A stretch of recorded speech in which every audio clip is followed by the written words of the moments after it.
Welcome to the channel, everybody. My name is Ryan, and this is Unreal World. And we're back with our Spirit Quest Resurrected. We've got Athena here. She has built herself a second cabin, and we're standing in it right now. It's a cold night out there, but actually it's early morning. But nonetheless, we have a nice little fire going. It's very cozy here in our cottage. We've got a whole bunch of skins and furs right here. Oh, yes, look at this. Literally over 100, easily over a couple 100 pounds, probably. And you know what I desperately need is a bowl. I need to go get a big bowl so I can carry all these furs around with me when we go hunting or just for general trading purposes, because all of these things might be too much for the dogs, to be honest. I might not be able to pack all our trade goods, especially considering we've still got all this over here. And in addition, I've got several different stacks of the various types of clothing. I've sorted them into linen and leather. I might end up keeping these though. This is more for like crafting purposes and repairs. We got a nice chunk of fur here we can play around with, but don't need to trade that stuff considering just how many furs we've got. So that's just a little rundown. We've also had a really successful quest recently. I was going to say run of quests, like a whole series of quests, but that would be a lie because I've failed a couple so far. But it doesn't seem like failing quests has too much of an adverse effect, because I did end up picking up the Spirit of the Forest. If you guys missed that episode, go back down in the description, hit that playlist and check it out, because it was a really cool one. And we'll probably encounter the Spirit again at some point. I'll use my ritual. But right now, I think we're still under its blessing. I don't know. It's hard to tell, but we are doing pretty good. Let's just look here. You can see I've also learned a new spell. This one, the forest can be persuaded to not hide its thingies when going hunting. It is done by carrying a bread with you, which is dropped and left at a spruce on a hill or cliff, and then this specific incantation is cast. So that's a very, very specific type of spell that we need to, I mean, we don't need it, but I'm also assuming by thingies, it's referring to like animals. I don't know. Yeah, what else would it be referring to, right? I mean, it could mean like treasures and stuff, but I'm not sure. Now, speaking of treasure, if we come down to the Adventurer's Hand Axe here and we look at this one, so we completed this a while ago, 114 days. But we never collected our reward, which happens to be a treasure on a small spruce mire island in southeastern Koivula region named Noisy Wild. Now, I've actually found this region, again, in the last episode. Let's see, I don't need my cursor on the screen. And it's roughly, yeah, there it is, the Noisy Wild. So that's the location of the specific region. That's the best way to find it, is to find that region name, then search. But as you can see, it's kind of near a lake there. So there's a few islands we spotted. Now, someone did point out or ask, why don't I just use the punt to get over there, which honestly is a good idea, and I didn't think about it. But at this point, it's too late for that just because of the ice. And honestly, if you were in my situation and it's like early winter, late fall, but there's still no ice, you might want to avoid it because you could end up getting stuck on that island. You know what I'm saying? If the ice freezes over, but it's not like solid enough to actually walk on, you're going to have a hard time, getting out there with your punt. I don't even know if that's possible to like break through the ice with it, but you might be in a bad situation. And I've actually lost characters before traveling over ice and getting stuck mid-freeze. It happens. It does happen. You got to be careful. But anyway, for today, I think we're going to do some more hunting. We probably got some other chores and stuff, but yeah, we're going to have some good times. Okay, we find ourselves on the world map now, and I've got my canines with me, all but one. I leave one back there with the sheep, basically, at the cabin. But we're headed to our hunting grounds. Now, we can also test and see. Nope, the ice isn't solid enough. I'm trying to move over this ice here. And if one patch of ice on this world map is solid, oops, wrong button, then all of it will be. You know what I'm saying? So it's not like regional or anything like that. You know, if the ice is solid down here, it's going to be solid like all the way up north too, or vice versa. So that's just a side note. But let's travel this. We haven't quite reached it. It's a little bit of a trek to get to the hunting grounds. There's some meat that I had to leave behind at one point and went spoiled. It's just sitting there. Oh, look at this. Now you see why this is our hunting ground. So let's check our inventory. I'm a little heavy. I'm at 109 pounds total. Got quite a bit of food, and the water, I could probably drop that, and that would be a significant improvement. So I'm going to drop these things on the world map, and I will mark it. Now, it's probably pretty obvious, and I won't lose it even if I don't mark it, probably. But if there's a chance, I'm still going to be extra careful. You know what I'm saying? I'm just going to mark it and say food. Boom. There we go. Now, here we go. Let's go for that elk. Okay, we are here. We have encountered the animal. I've got my broadhead arrow knocked and ready. It's turned, and it is running from me. Let's take a look at it. I try and always observe the prey. Okay, it's an escaping big bull elk. If we get this thing, it's probably going to be at least 300 pounds of meat. So that's very enticing. Let's go for it. Now I'm going to take my first shot. We're at -15 here.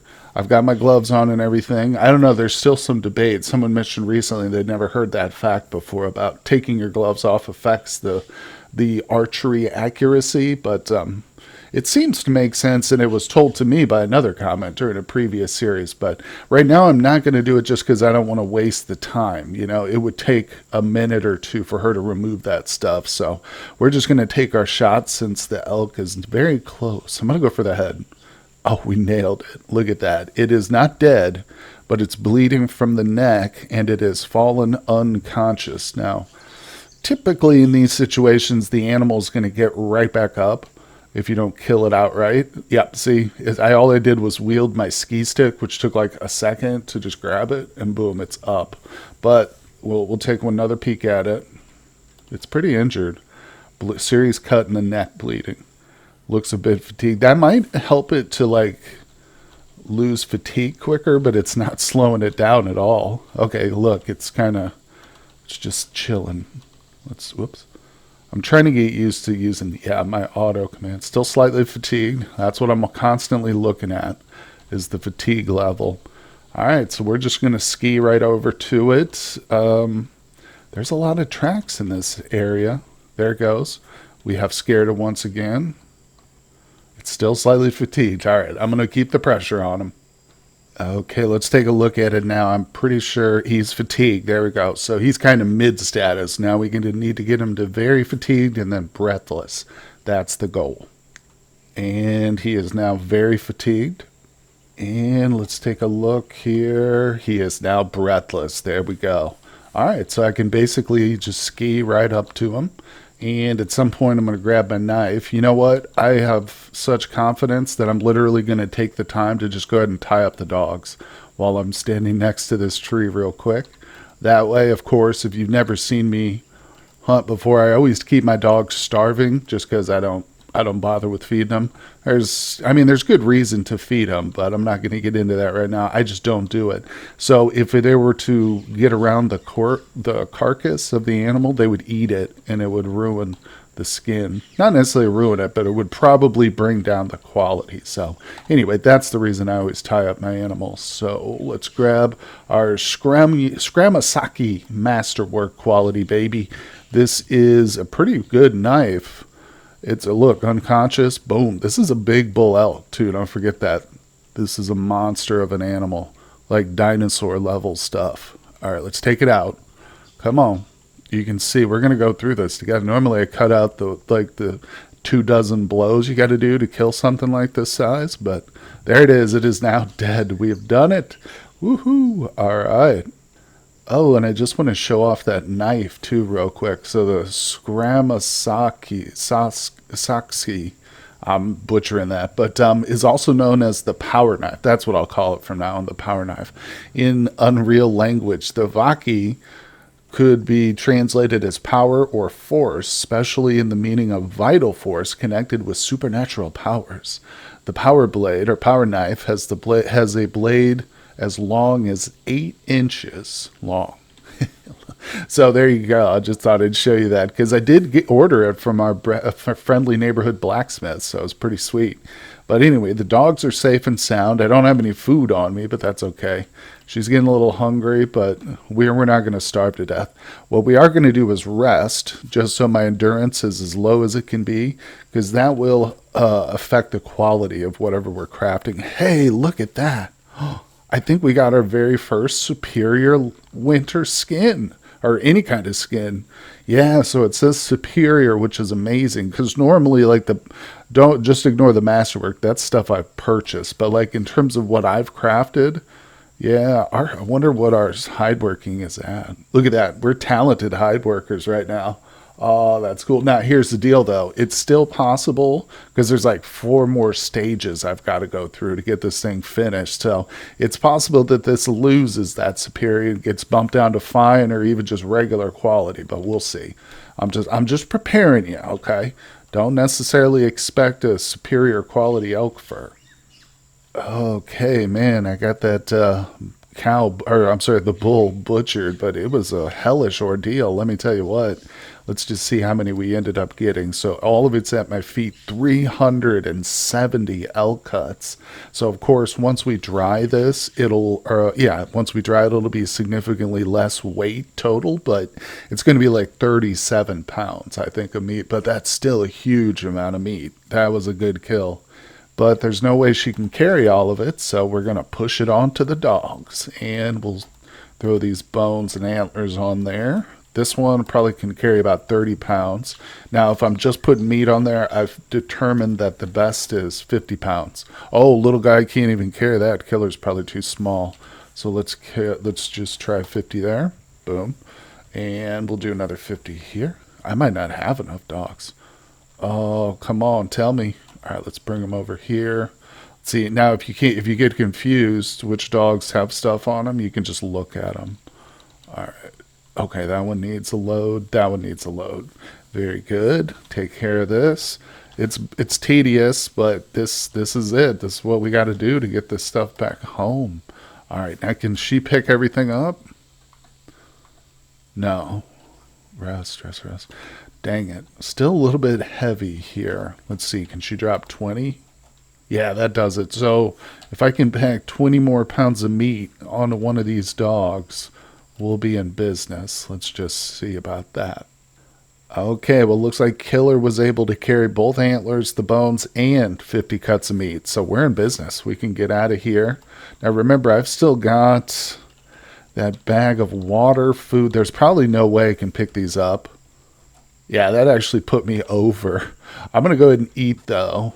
Let's eat these single pieces. So, okay, there we go. So I probably still need to drop that stuff. I could empty the water and maybe just see if that would do it. But honestly, I'm just going to drop this. The bags.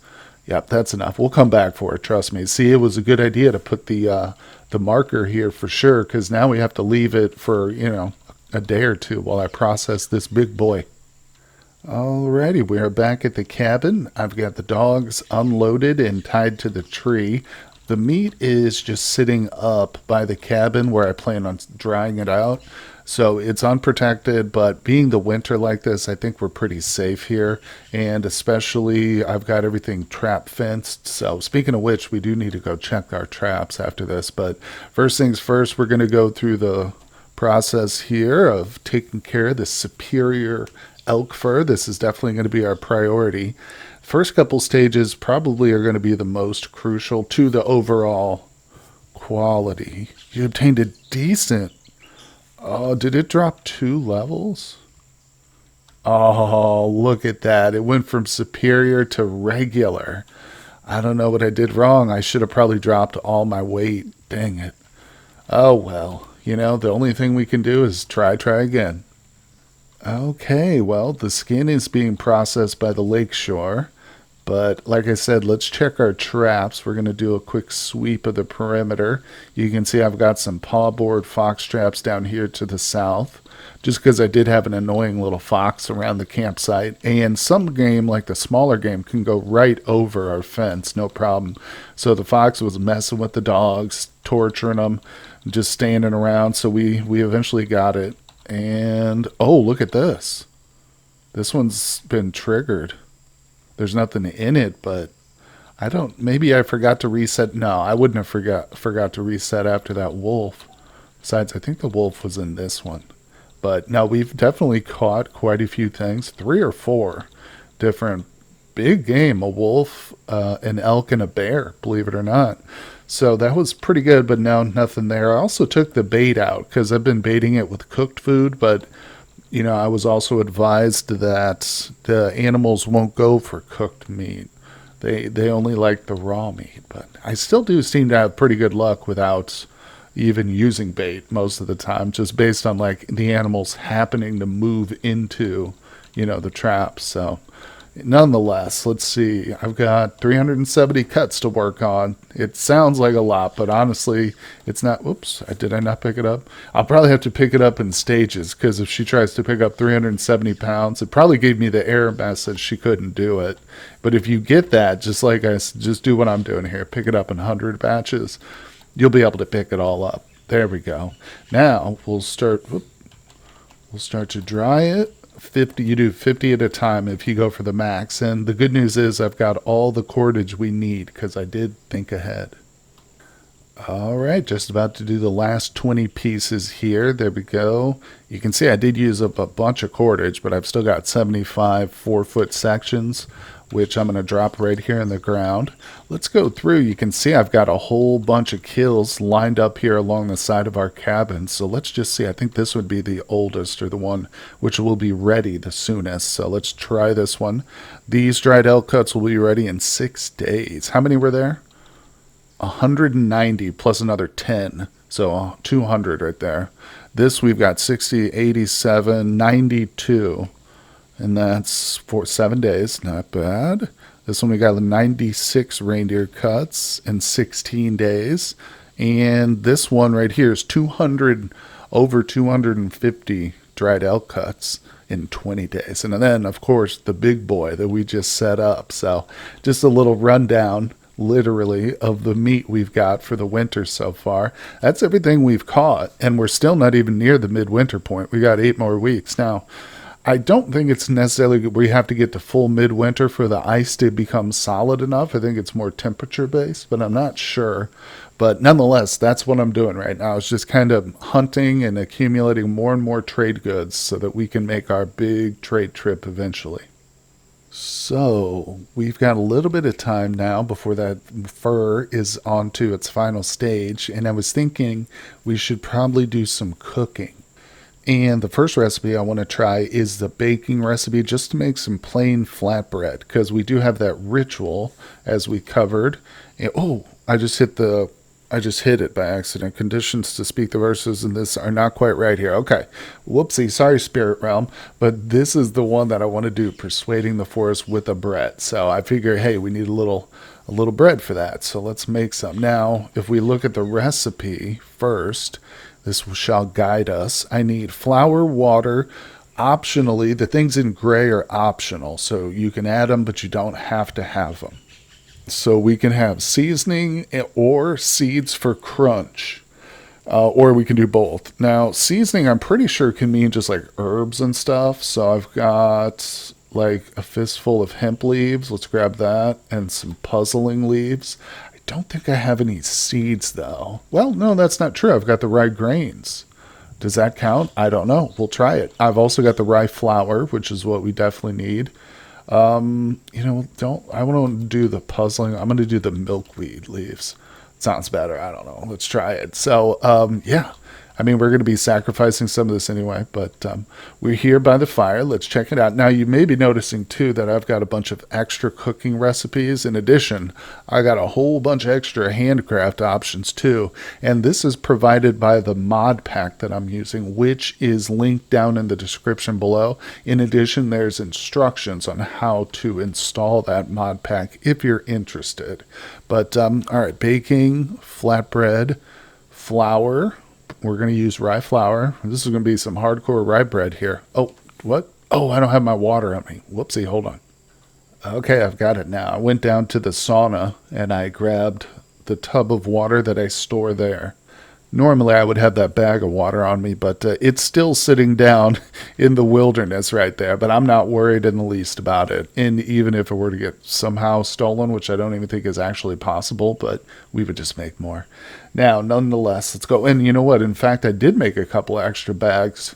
3 bags right there, because I was at some point I'm thinking of making a bunch of soups and putting them in the bag. So I've got a few extras just sitting here in the cabin. But let's stop getting distracted. Let's bake this sucker up. All right, I'm anxious to see how this turns out. It's probably going to be delicious. All right, water and seasoning. Let's go with the milkweed. We can always do other stuff too. And does the rye grain work? No, it says bag of rye grains doesn't work as seeds for crunch. Dang it. Well, then you just hit escape since it's optional to skip the item. Boom. So we added seasoning, a little bit of milkweed. That actually sounds quite disgusting, but we're going to try this. Okay, they should be, wait, how long? Half an hour. That's not bad. All right, well, I've got to go check on, I'm going to make some more stuff too, but let's just check on this. It's already, yeah, it's still it won't be ready till afternoon. Okay. So it's late morning. She's going to spend the day baking. All right. And just doing general stuff too. Let's go ahead and just grab everything from next to us. We're going to probably need some of this. And including the board, believe it or not, that's actually an ingredient. It's not an ingredient, but it's something you need to like cook with. I guess it's a surface you can do stuff with. But anyway, let's try something else. What shall we cook? How about some of that soup? Now, where is it? Meat recipes, yeah. I do have some, I believe it's dried meat on me. Did I hit smoked? Hold on, I don't even know what I'm carrying right now. 16 dried elk cuts. So how much of that do we need? Let's see, meat recipe. We'll do dry meat soup. Oh, okay, we've got enough meat on us. Let's go. We can do, it's bland though. Should I do bland? Now I feel like we should have a better ingredient, right? Okay, there we go. I grabbed some smoked bear meat. How's that sound? Oh yeah, smoked bear soup. So I've got it set up here. We need 0.6 pounds of smoked meat. Let's go for it. We got our water. Oh, veggies. Wait, does the milkweed count? No. I do have turnips. So let's grab those real quick. This is often how my cooking goes, is I'm back and forth picking up a bunch of stuff. Now, she doesn't know what these are technically. I need to just grab like 5 of these. So I was also advised by a commenter that, because I had queried about how does the herb lore work? Like, do I need to, I thought maybe I would cook it and then ingest the soup essentially, and that would give me knowledge, but they said no, you can do it once a day, so you just need to do it frequently, and once a day is how often you can do this. So let's do our one day to try and learn this whimsical root. All right, we do not recognize what it may be, but we'll try again tomorrow. Now that's okay, nonetheless we can still cook with it because I know it's a turnip just because we bought it from a village, so it has to be essentially, I guess. Could be another kind of root, but I don't think there are other roots in this game. Okay, so we've got ourselves smoked bear cuts. The anticipation has been killing me for this soup, and I bet you our bread's almost done. All right, let's see, 1/2 pound of whimsical roots. Did I use? No, there it is. Okay, and 3 pounds of seasoning, a little bit of hemp, sure. Oh, I need more. Milkweed, delicious. Oh, and how about some grains? Doesn't work. Flour. Dang it. I need more seasoning. Gosh darn it. Okay, I've got the milkweed in there. I've got the hemp leaves in there. Now it's time to throw in some nettle on top of that. Boom, to finish this off. And this is going to be an interesting one. We'll use our beautiful pot on this one. Let's go. All right, which is essentially a masterwork quality. Okay, few hours, good. The flatbread will be done shortly. Sounds good to me. We can wait.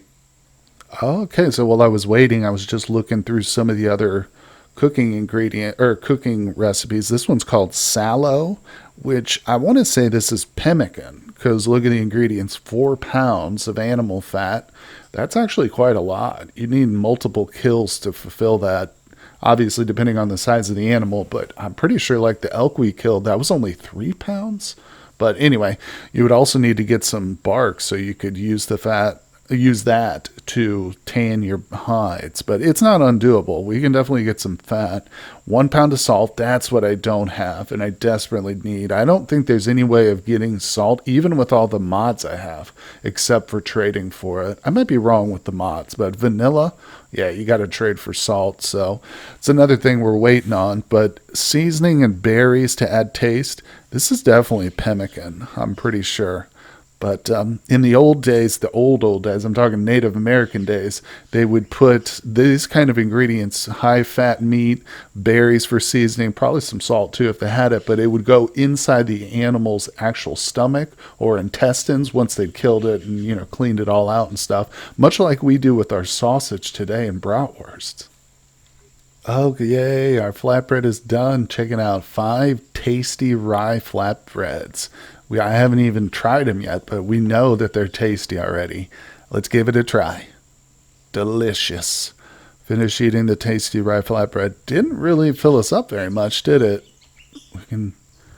Dang, that's a tiny little sliver of our hunger. What? That's crazy. Well, I guess it really wasn't that much just in terms of ingredients. If you think about it, just some flour, which honestly, like I've had this bag of flour right now. I don't remember exactly how much it was, probably around 20 pounds, 20.2 pounds. And I've barely used any, and I've done like 3 or 4 recipes because some of that soup we've made also requires the flour. Speaking of which, we're waiting on this. Should we make some more? I think it's not a bad idea to make, like I said, a couple of batches of soup. Hopefully it won't go bad too quickly. I don't really know the duration. I mean, if it's smoked meat, though, it should be good. I have no idea, but it's worth making some more. And like I said, I've come prepared with extra bags, so we're going to load it up into the bags and we'll be able to take it with us on the road. Let's do the whimsical roots. Get those in there. Good. Seasoning, we'll go with some nettles and our cooking pot. I think when we go on our trading trip, I'm going to be looking for an extra cooking pot too, because I'm having too much fun making all these recipes and being limited to how much I can cook just because I have 2 pots, that's it. I don't accept that. That's not right. But anyway, guys, I think that's going to do it for today's episode. I'll go ahead and finish off that elk fur since it's already lost its quality. It's not a surprise anymore, but or it's not really a big event anymore. But the soup is going to be done too. And I think in the next one, we're going to give that ritual a try. We're going to take out this bread and put it on a cliff or whatever the spirits want us to do. So I appreciate you guys tuning in for today's episode. Hit that like button for me down below. Subscribe to the channel if you haven't done so. Leave me some comments just for the algorithm, or if you've got advice or tips or some stuff you'd like to see me work on, always leave those comments as well. I appreciate them. And I appreciate you guys tuning in, and I will see you on the next one.